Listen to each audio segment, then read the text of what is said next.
Today we're getting into the latest Tesla news, including more Cybertruck leaks, a Tesla App Store coming soon, Tesla and Bitcoin, Model Y production updates, updates to the Plaid Model S battery, and more, so let's get into it. First up today, Sandy Munro has officially begun disassembling and analyzing Tesla's new flagship Plaid Model S.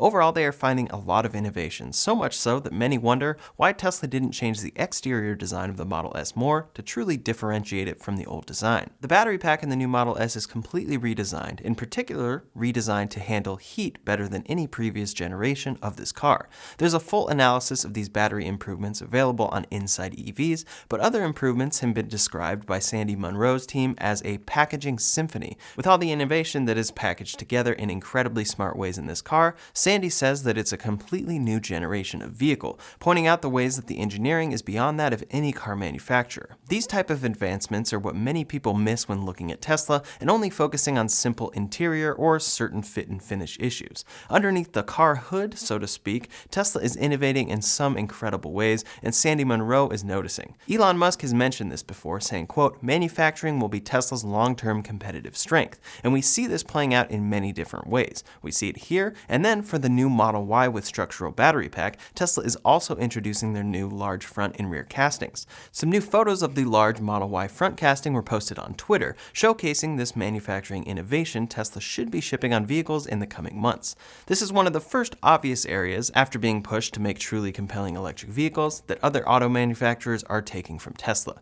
Volvo posted a new video demonstrating their advancements in megacasting, exactly the same technology Tesla is introducing now. It's worth watching because it demonstrates quickly how this technology works, but Volvo talks about it as something they will introduce in the future. Tesla should be introducing this soon on production vehicles, and they're truly changing the industry and doing it in ways that consumers hardly even see. Sandy Munro, one of the most respected engineers out there, is consistently impressed by Tesla, and it really shows what sets them apart. Even though the Plaid Model S looks largely the same from the outside, it is very far from the same vehicle Tesla used to ship inside. Next up today, Tesla has been back and forth with cryptocurrency. First, in early 2021, Tesla invested about $1.5 billion in Bitcoin. Tesla did this so that they could test out using cryptocurrency as payment on vehicles, which they allowed for a short period of time. They ended up suspending Bitcoin because, quote, "We are concerned about rapidly increasing use of fossil fuels for Bitcoin mining and transactions, especially coal, which has the worst emissions of any fuel." Tesla said they would not be selling any Bitcoin and intend to use it in the future if it's sustainable. In the meantime, Tesla started accepting Dogecoin on Tesla merch store purchases, with some products exclusively available in Dogecoin. Tesla has mentioned that they plan to resume Bitcoin payments after some improvements they have seen, and now they have confirmed that they hold about $2 billion in Bitcoin. Quote, "During the year ended December 31st, 2021, we purchased and received $1.5 billion of Bitcoin." They finish out by saying the fair market value of such digital assets held as of December 31st, 2021 was $1.99 billion. Next up today, we've seen quite a bit about the Cybertruck lately. Tesla put the release of the Cybertruck on the back burner at their last earnings call, talking about their focus on current vehicle ramping throughout 2022. However, even though many think this truck will never come, it's clearly something Tesla is actively working on. One of the latest Cybertruck prototypes was spotted at Giga Texas with a long video posted by a construction worker. In this video, we got to see a bunch of updates we had heard about, along with some new ones. The most notable include the lack of door handles and what seems to be a touch button on the B-pillar to open the doors if they fail to auto-present themselves. Likely, this will include an implementation like Tesla demonstrated on the Roadster prototype years ago. The front appears to have a smaller hood, and in other photos posted online inside the factory, we can clearly see that Tesla has added an instrument cluster display to this truck. This puts it in line with the screen setup Tesla includes on the Model S and X. Then Joe Rogan posted photos of that prototype at Giga Texas as well, showing us some new angles of the updated tailgate on this truck. He also had a lot of good things to say about the truck. Likely, he wasn't allowed to post any interior photos, which might be because the final design there is still very much a work in progress at Tesla. Just recently, though, Tesla has been actively testing the Cybertruck at Fremont, which is in California, seemingly with a different prototype. Tesla appears to be working with multiple prototypes, and they confirmed that they have multiple prototypes on a previous call, but now we're seeing multiple updated prototypes. The big way you can easily tell them apart from the old ones is their lack of door handles. The first image shows the Cybertruck from one side with a bunch of different black coverings on it for different types of testing. We can see the same from the back of the truck with a clear view of the track for the truck bed cover and side mirrors attached to the truck, as will come when it actually ships.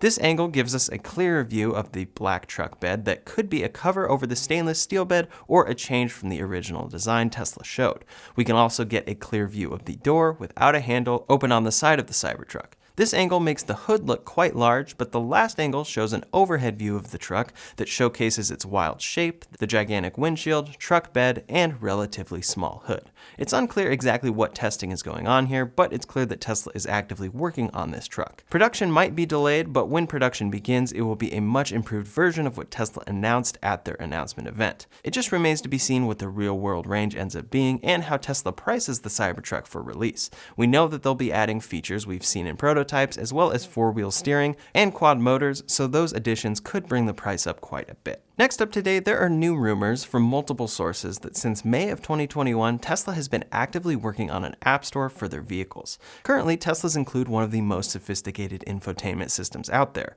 One of the big draws for Tesla vehicles is that on screen they include things like Netflix, YouTube, Hulu, Sonic the Hedgehog, Spotify, and more. They have talked about doing AAA gaming in the new Model S as well, and the chip is there, but the software isn't. These cars could feature a lot more on-screen features and include a lot more options when it comes to media streaming and gaming, but they only include what they do because so far Tesla has designed it all. Tesla has implemented all of these software features with over-the-air software updates, which ultimately can limit and delay things.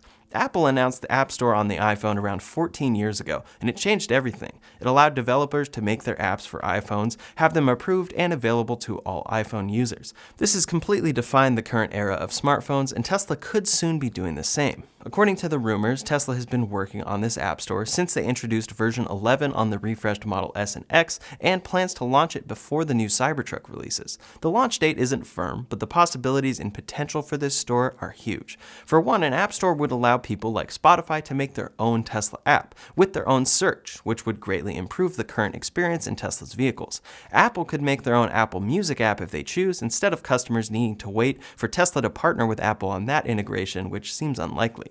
Gaming companies could also introduce their games on the Tesla App Store to run on Tesla's now included AMD hardware across all of their cars that supposedly can handle games like Cyberpunk 2077. Then streaming platforms, which are seeming to be introduced by every company now, could have their own apps in Tesla's vehicles. Instead of waiting on Tesla to make an app, which might not be as well designed as a company's own iPad app, customers can pick and choose which apps they want from the Tesla App Store, and it should result in a better, optimized experience all around with more options. The list is endless, but the long-term potential is huge. Not only would there be tons of apps that you could download in the near future, but in the long term, if Tesla truly achieves their goals of full self-driving in the next decade, already having an app store in place would be huge. Once approved for it, Tesla can introduce apps that you can use in the car while you are driving, allowing people to work, watch TV, play games, or anything else while the car drives for you. It's a computer built into your car that you can utilize on the way to your destination. Tesla is always looking far into the future, and this is absolutely something they are thinking about with an app store. In the short term, downloading apps like Apple Music or HBO Max would be something customers would love. There would also be tons of creativity beyond this, and I'd love to see things like Waze be introduced through a Tesla app store as an alternate or additional mapping option on screen. It could be a large revenue source for Tesla as well, taking a percentage of purchased apps for providing the store and platform that they run on. Then in the long term, Tesla ultimately will want their app store to expand even further to apps that you can use as the car drives for you. It's a huge undertaking, but has upside in the present and future for Tesla. I'm curious though, if Tesla introduced an app store, what's one app that you would love to add to your car as it is currently? For me, it'd probably be Apple Music and a game like Cyberpunk 2077 for the Model S and X. Leave a comment below to let me know what you would want. Next up today, Tesla has applied to build a new large facility right next to their Gigafactory Texas in Austin. This factory appears to be set to produce cathode materials for battery manufacturing that Tesla will be doing there, making 4680 battery cells for their next generation battery packs. Tesla has applied for a new project, codenamed Project Cathode, on 32 acres of a huge plot of land Tesla acquired around the Colorado River. The description of the project says, quote, "The applicant is proposing an industrial use facility along with associated improvements. The codename Project Cathode isn't much of a codename and confirms what Tesla's senior president of engineering said at Tesla's Battery Day in 2020. He said, quote, "We're going to go and start building our own cathode facility in North America and leveraging all of the North American resources that exist for nickel and lithium. And just doing that, just localizing our cathode supply chain and production, we can reduce miles traveled by all the materials that end up in the cathode by 80%. Tesla already plans to make a battery cell manufacturing facility at Giga Texas and has confirmed that lots of the equipment for this production process is already deployed there. So this new factory to focus on cathodes would help them to achieve more volume and localize battery production even further. Ultimately, this leads to more cell supply and cheaper cells, which leads to cheaper cars.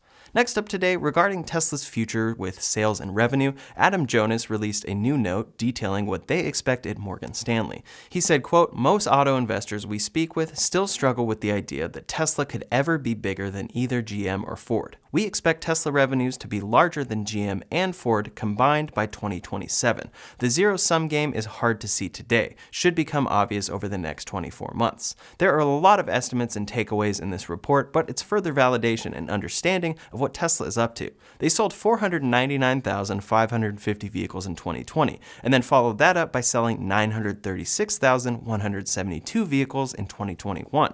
That's a huge increase of vehicle sales in a year where all companies were hit hard by chip shortages and supply issues. Tesla navigated those and still hit incredible records. They continue to sell cars and have a huge advantage in electric vehicles where many people are now looking to buy. Regarding Tesla's growth, the only real thing preventing growth is being able to make more cars. Supply issues will continue to be in place throughout this year and possibly beyond. But for 2022 vehicle sales as a whole, Tesla will have 2 brand new factories open, shipping the Model Y. The Model Y is their most popular car, and these new factories will help them to be even more efficient with production. Even in Fremont, their original factory, it has been found that Tesla now runs the most productive auto factory in America. Quote, "Last year, Tesla's factory in Fremont, California produced an average of 8,550 cars a week. That's more than Toyota Motor Corp's juggernaut in Georgetown, Kentucky, 8,427 cars a week, BMW AG's Spartanburg hub in South Carolina, 8,343, or Ford Motor Corp's iconic truck plant in Dearborn, Michigan, 5,564, according to a Bloomberg analysis of production data from more than 70 manufacturing facilities. This is a big deal and is very important to remember when people talk about buying an American car. Teslas are built in America, and the Model 3 is the most American-made car, according to Cars.com. If that's important to you, there it is, but their run rates at Fremont are very important for electrification as a whole and as an example of how quickly they can grow. Other companies are catching on, and quote, "According to Dan Levy, global demand for electric cars has outstripped the manufacturing capacity to build them, and automakers everywhere are scrambling to secure access to a limited availability of batteries, raw materials, and powertrain components. Tesla, with the biggest early investment in EV manufacturing, has become the priority relationship for many key suppliers. Tesla is able to navigate supply issues because they are a priority for many suppliers. Suppliers are wise to how much Tesla is growing, and this is why Tesla is focused on scaling this year instead of making the Cybertruck.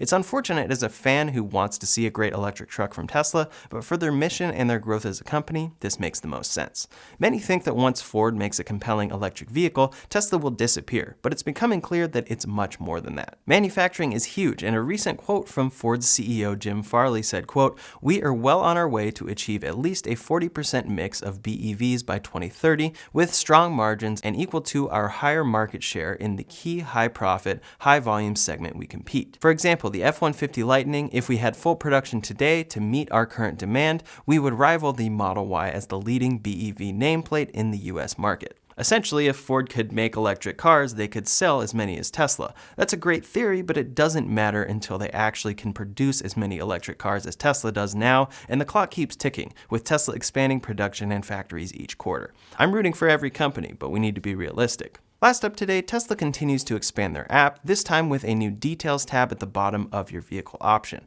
When you click View Details, it will show you the specs of your vehicle with every option your car includes, along with warranty info. For example, on my Model S, it shows autopilot, black interior, blue paint, the yoke, 19-inch wheels, plaid spec, and pay-as-you-go supercharging. For warranty, it says my general coverage expires in September of 2025, battery in September of 2029, drive unit in September of 2029, and roadside coverage in September of 2025. It's a small update showing features that the Tesla website used to include, but it just makes it easier to see and reference inside the app. At the same time that they released this update, they also released an updated supercharger map. Tesla is continually expanding their supercharger network, and as production expands, they will really need to keep it growing. This means that there are tons of new locations in progress, though, and their Find Us page now reflects them. There are many locations that show Q3 and Q4 2022 timelines. Throughout 2021, Tesla went from 2,664 supercharger stations to 3,476, which grew at a pace of 35% year over year. It's very impressive, but in the same period, they grew 87% in vehicle sales, so they will definitely be running into some congestion in the future if they don't ramp up a bit quicker. Either way, they are expanding a ton, and we can see a bunch of locations in gray that will be coming soon in California. This is just the example I'm showing because this is where I live. I see around 20 supercharger stations in areas I frequently pass through, so those are definitely great improvements. It's definitely worth checking out your own area or your own road trip routes to see what new chargers could be coming your way soon. That's all the latest Tesla news for today, so in the meantime, if you want to see 10 things that Tesla got wrong and then fixed, you can check out that video linked up here or in the description below. Thanks so much for watching, and I'll see you on the next one.